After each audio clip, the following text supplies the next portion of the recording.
We occupy the middle of the Las Vegas Strip. We have 8 properties right at the heart of Las Vegas, and at the same time our customer base was shifting, and the customer base of Las Vegas is shifting. It's becoming much more about entertainment, much less about gambling. It's becoming much younger. It's becoming just a different place than it was 10 years ago.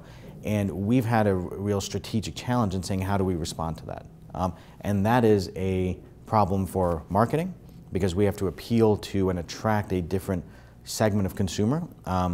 It is a challenge for our development team, who has to think about, do I have the right product to service this customer? And it's a challenge for our operations team, who has to actually then service the customer and really make sure that they have a great stay, and making sure that a VIP gambling customer has a great stay is very different than actually making sure someone who just wants to go to nightclubs, or someone who's a foodie who's here to experience the food offerings, has a great stay. It's very, very different. Yet it's critical to the success of us in our largest market in Las Vegas.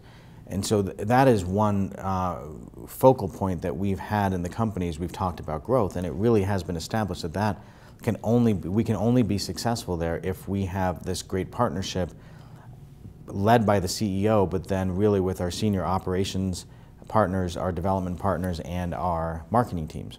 And a great example of how this has come together recently has been in the development of what we call the Vegas High Roller. This is the world's largest observation wheel. It sits across the street from Caesar's Palace.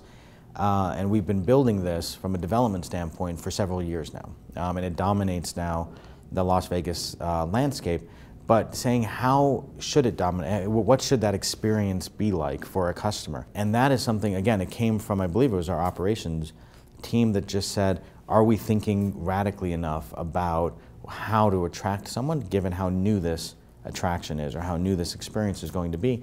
And it really got the marketing team to take a step back and say, you know what, you're right, we're not going to market this in the same way that we've marketed everything else that we're doing here. We're going to actually market it with a content-led approach. We're going to market it with a PR-led approach, with a digital-led approach, with a social-led approach, and not with a mass media approach. And that has been, I think, quite transformative for us as a company, not just for that one project, but now we're taking that thinking and saying, where else can we apply that? Where else can we actually change the game?